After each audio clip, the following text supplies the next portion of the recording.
We need to change framing 21st century growth agenda. There can be no denial of the fact that 21st century human aspiration of dignified, sustained living, especially for 50% of the world population, has to happen in carbon constrained world. 21st century reality is that what is the state of climate system will determine what will be the economic outcome.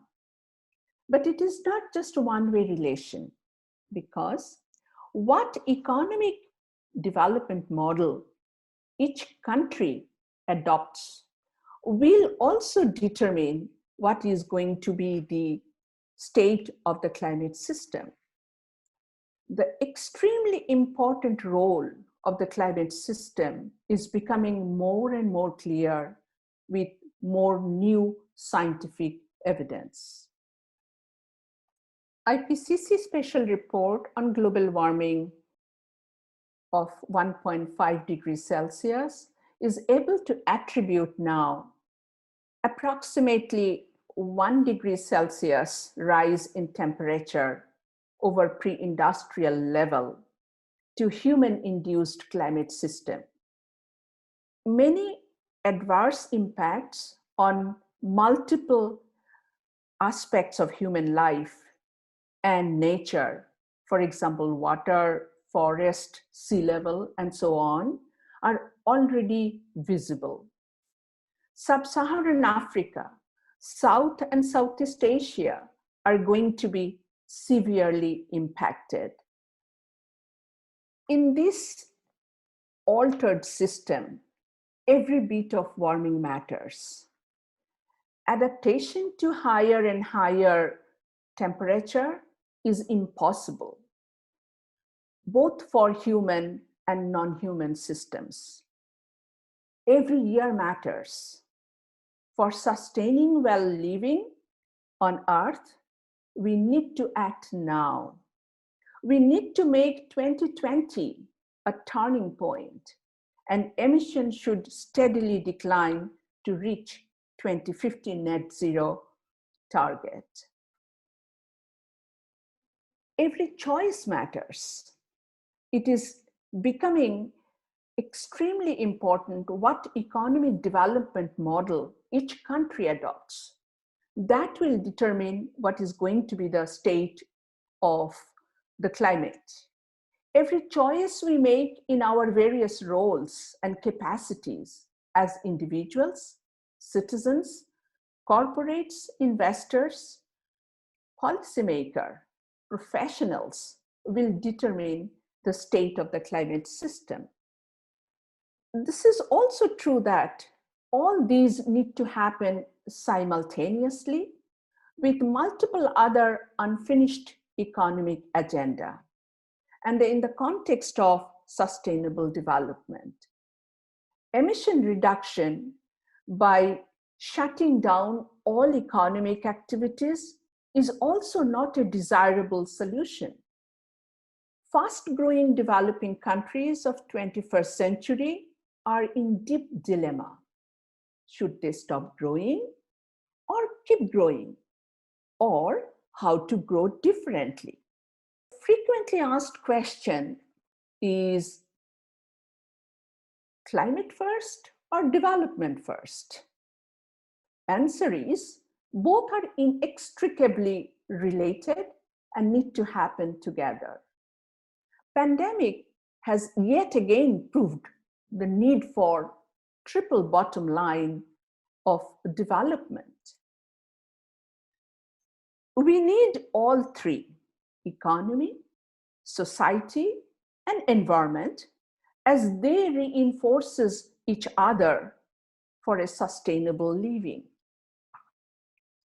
Pandemic taught us a very important lesson: how disastrous impact we can experience if we are delaying action for too long on any of these domains, and especially the actions environmental economists and ecological economists have been writing and recommending for a very long period of time. Way back in 2013 and 14, we used data of the Indian economy when it was growing fast.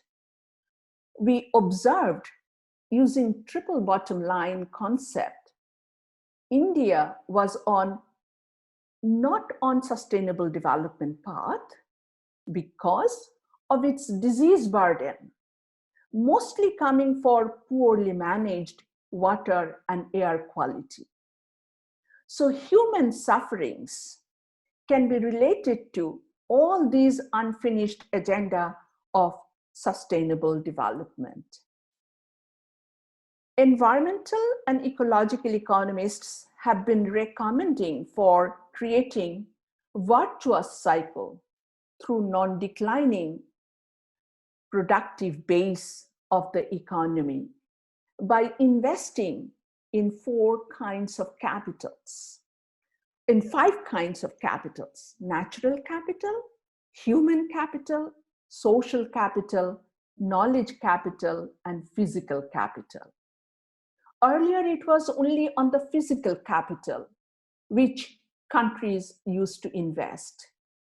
But the realization is becoming more and more clear in 21st century that we need to invest in 5 kinds of capital, which increases enormous opportunity for new economic activities.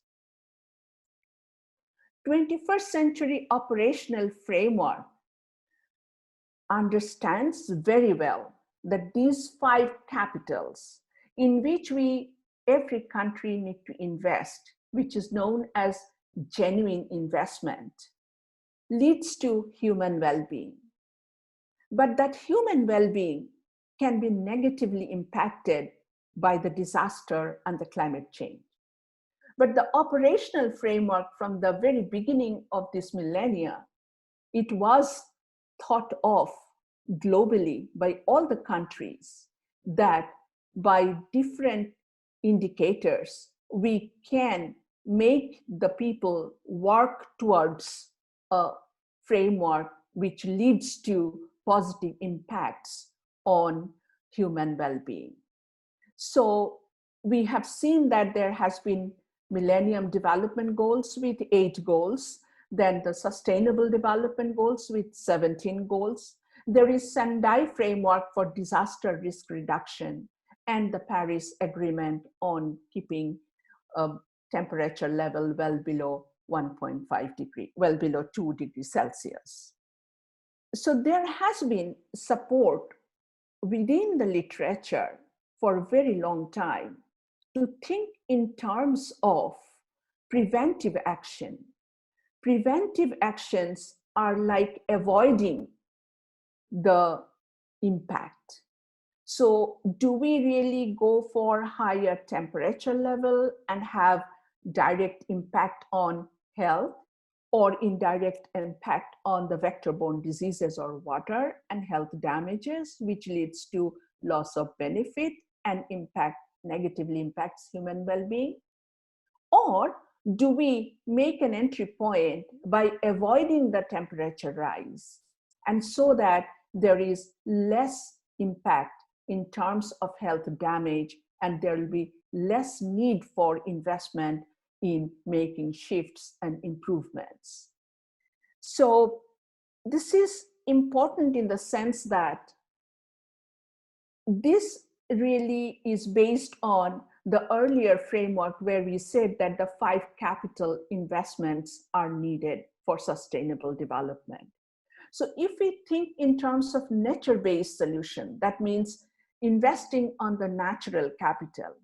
We have done an assessment for the ocean system, and we have seen that in the ocean system, investing in nature-based solution, like investment in mangrove restoration, seagrass restoration, or salt marshes, or offshore wind farms, can impact most of the sustainable development goals positively.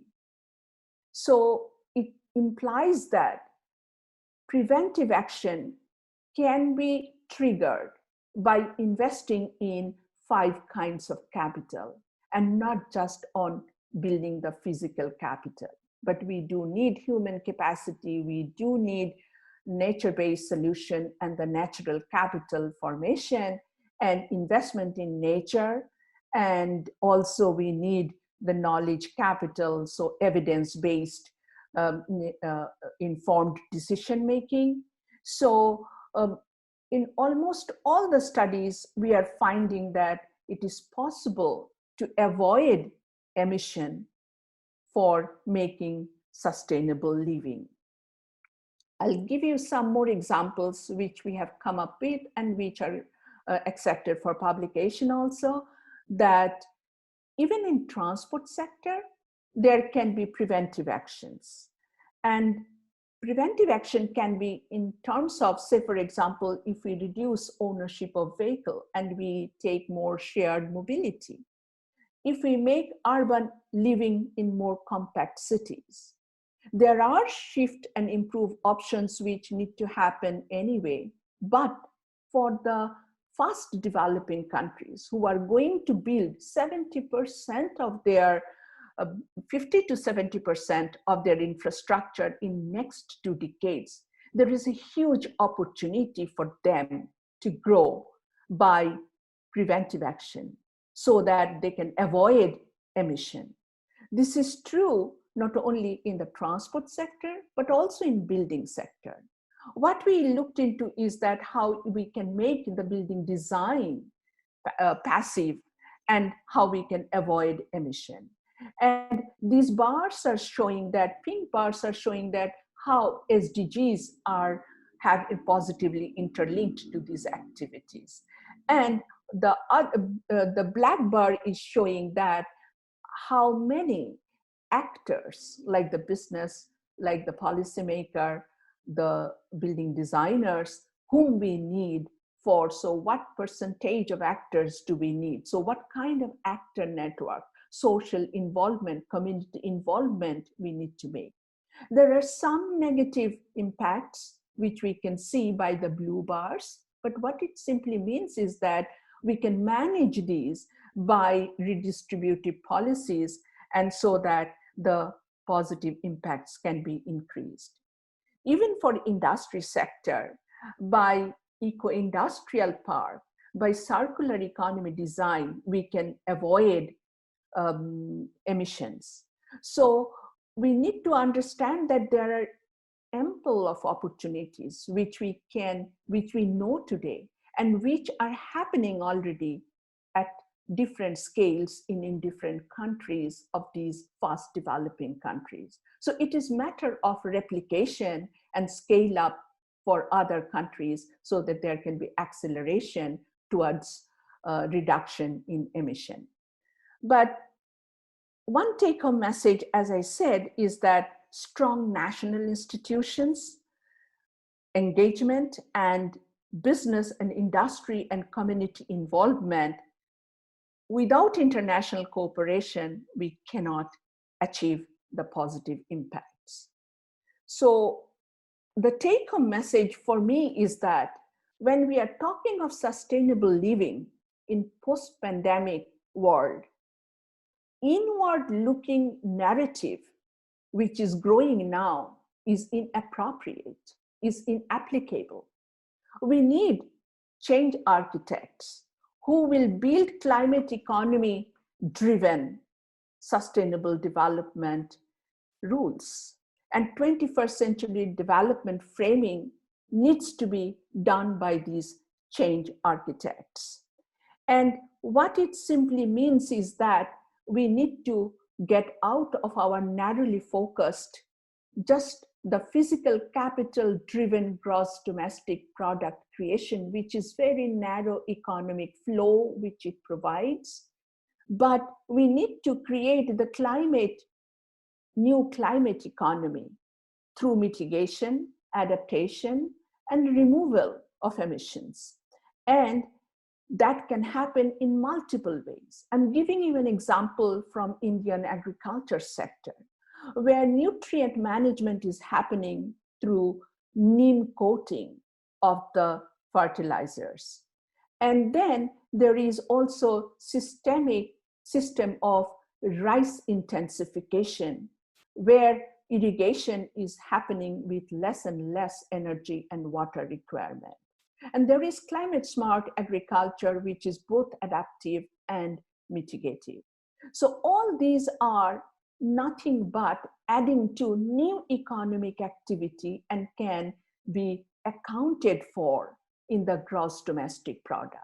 So what we need to understand is that for a long time, environmental and ecological economists have been talking about accounting for both the good and the bad that human activity is producing. This bad is the middle part where we are showing the GHG emission. And if we look into the GHG emission, when there is just the gross domestic product focused economic activities, then there is more emission. But if we reduce emission by mitigation, adaptation, and removal, then there is going to be less and less emission, and which will, if we estimate now the adjusted gross domestic product, and these methods are already there in place. So then we can show that the economies would actually be growing faster, but in a cleaner way. And this will not only be accounted for quantitatively, but we can show also the qualitative improvement along the different SDG goals. And these SDG goals can be expanded when we go beyond 2030's accepted framework. And we can show that there is going to be more wider impact, positive impact in the economy. But the good news is fast-growing developing countries of this century can take advantage of advanced technology. A 5-fold increase in energy can deliver in this century at least 20-fold increase in economic activity. What I'm showing on the screen is about the leadership by the Indian industries. In the start of this millennia, if you see, the Indian economy was growing very fast. The blue line, which shows the rate at which Indian manufacturing industries were growing. But you can see that energy growth, which is the yellow line, is not at the same rate. If you compare this with 1970s, at that time, economic activity growth and energy growth were coupled together. But in 2000 onwards, we see the decoupling is happening more and more. This is simply because Indian industries, through their leadership, started taking various energy efficiency measures through technology, and policy changes were also happening. And that's why they could decouple economic activity growth from the energy demand growth. It is not only regarding the technology adoption, but India already enjoys low per capita emission for several reasons. One important point is about the dietary choice. The per capita meat consumption in India is approximately 5 kilograms per year, compared to 120 kilograms in US and 80 kilograms in Germany. 10% of Indian urban households own a car. Car sharing is a lifestyle in India. 42% use bicycle. So per capita emission is 2 metric ton annual, compared to 17 in US and 7 in European Union. In neighboring country Bangladesh, which is aspiring to become developed country by 2041, The per capita emission is only 1.3 metric ton annual, but they have not yet adopted the energy efficiency as their mainstream policy line. So there is much to learn and share among these fast developing countries by sharing how they have evolved and they could decouple their economic activity growth from energy intensity growth. And this mutual learning is the way forward for these fast developing countries. Before I thank you, I need to say that the recovery in the post-pandemic world need to happen with declining emission, going beyond the narrowly focused GDP framing. And we have done an exercise to show how new climate-friendly economic activities to adopt new development framing where both good and bad produced by human activity need to be recorded and appropriately accounted for. This has to happen for each and every country. But I can see that for fast-growing economies like, say, India or neighboring country, Bangladesh, it has to happen in a climate resilient way. And the fast economic growth can actually deliver the emission reduction as well. So there is not much to worry for the fast growing economies that how differently they will be growing. They need to change the framing of their development trajectory or development accounting process, and that can deliver the desired economic growth as well as climate resilience and disaster resilience. Thank you very much.